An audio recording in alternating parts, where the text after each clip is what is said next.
The 7 money habits. Quietly destroying your future. Most people don't destroy their financial future in one dramatic moment. It doesn't happen because they bought one expensive car, or made one bad investment, or lost money in crypto. It happens quietly. A few habits, repeated every day. So small they barely feel dangerous, and that's exactly why they're dangerous. Because when something feels normal, you stop questioning it. You wake up, check your phone, order food, buy things to feel productive, tell yourself you'll start saving next month, and slowly, without realizing it, your future starts getting sold piece by piece. What's scary is that many people earning decent money are still financially stressed. Not because they're lazy, not because they're stupid, but because modern life trains people into money habits that feel harmless, while silently keeping them broke. And today, we're going to talk about the 7 money habits quietly destroying your future. Some of these will probably feel uncomfortably familiar, but once you see them, you can't unsee them, and the first one is probably the most dangerous of all. Habit number 1, living to look rich. There's a strange psychological trap in modern society. People don't just buy things because they need them anymore. They buy things because they want to feel successful. A new iPhone, branded clothes, luxury vacations, expensive dinners. EM is for things they don't even truly enjoy. Not because these things improve their life dramatically, but because these things improve their image. And social media makes this even worse. Every day, people see influencers driving luxury cars, traveling in business class, showing perfect lifestyles. What they don't see is the debt, the sponsorships, the fake appearances, the financial pressure behind the scenes. So regular people start competing in a game they were never supposed to play. A person earning 50,000 rupees starts spending like someone earning 2 lakhs. And slowly, lifestyle inflation begins. The moment income goes up, expenses rise even faster. That raise at work, gone. That bonus, gone. Not because they lacked money, but because they upgraded their identity. Wealthy people focus on owning assets. Financially stressed people focus on looking wealthy. And there's a massive difference between the two. Habit number 2, using shopping as emotional therapy. Most purchases are not logical, they're emotional.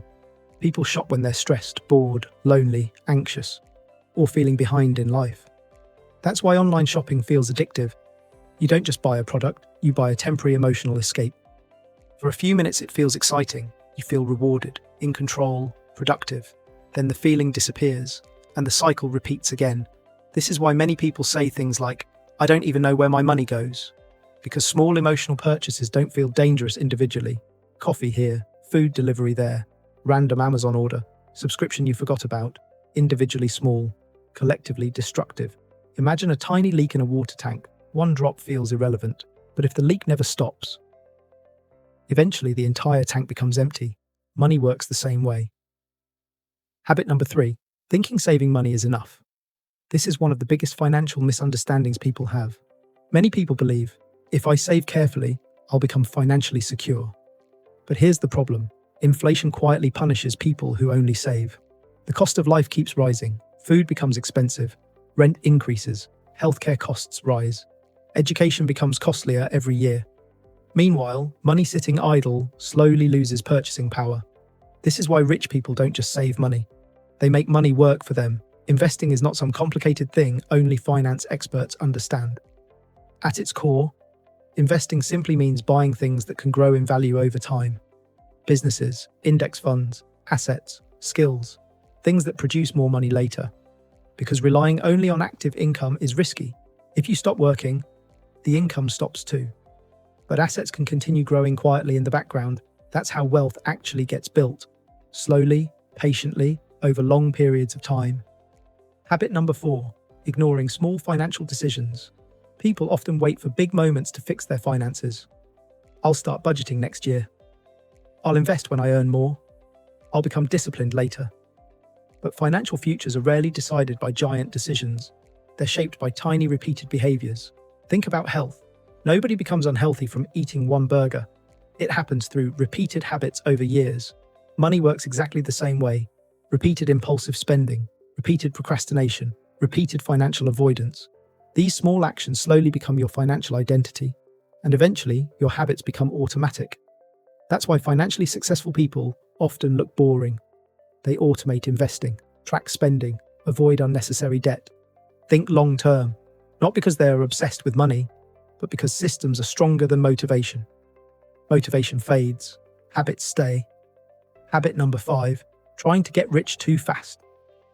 This habit destroys more people than lack of income ever will, because impatience makes people vulnerable. Everyone wants shortcuts, quick profits, fast trading, get rich, quick side hustles, crypto hype. Double your money schemes. Why? Because deep down, many people are emotionally exhausted. They don't just want wealth, they want escape. Escape from stress, escape from jobs they hate, escape from financial anxiety. And that emotional desperation makes people ignore risk. But real wealth is usually painfully boring. Consistent investing, long-term thinking, patience, compounding. That's it. The problem is, social media rarely shows slow wealth. It shows overnight success stories. But what people don't realize is that compounding looks slow in the beginning. Then suddenly, years later, growth becomes explosive. It's like planting a tree. For years, it looks like almost nothing is happening. Then eventually, the roots become strong enough for massive growth. Most people quit before that stage arrives. Habit number 6, avoiding financial education. Schools teach people how to memorize information, but very few people are taught how money actually works. So many adults enter the real world without understanding debt, investing, taxes, or budgeting. And when people don't understand money, they make emotional decisions instead of rational ones. That's exactly why banks, advertisers, and companies spend billions influencing behavior, because financially uninformed consumers are profitable consumers. Think about credit cards. Used carefully, they're useful tools. Used emotionally, they become traps. The less people understand interest, the easier it becomes to stay trapped in debt cycles. And this is why learning about money changes everything. Not because finance is magical, but because understanding removes fear. When people finally understand investing, they stop panicking during market drops. When they understand budgeting, they stop feeling guilty every month. Knowledge creates financial calm, and financially calm people make better decisions. Habit number 7, believing future. You will magically become disciplined. This is probably the most human habit of all. People constantly outsource responsibility to their future self. I'll start next month. I'll save after this purchase. I'll invest later. I'll become serious someday. But future you is still you. Same emotions, same distractions, same habits. And waiting for perfect timing is one of the biggest financial traps in existence. Because financial success usually comes from starting imperfectly, not perfectly. The first investment may feel small. The first budget may fail. The first month of discipline may feel messy. That's normal. The goal isn't perfection. The goal is direction. Tiny consistent improvements create massive long-term change. A single degree shift in direction seems invisible at first, but over years, it completely changes where you end up. And that's the deeper truth about money most people miss. Your financial future is rarely destroyed by one catastrophic mistake. It's shaped quietly by repeated behaviors, automatic habits, and everyday decisions. The scary part is that these habits often feel normal because society rewards them temporarily. Overspending looks successful, patience looks boring, discipline looks restrictive. But long-term wealth is built differently. Wealth is often invisible. It's the emergency fund nobody sees, the investments quietly compounding, the debt avoided, the discipline repeated for years. And in the end, financial freedom is less about intelligence and more about behavior. Because money amplifies habits. Good habits build freedom, bad habits build stress. And the small decisions you repeat today are quietly building the future version of your life. So the real question is, are your habits building wealth or slowly destroying it?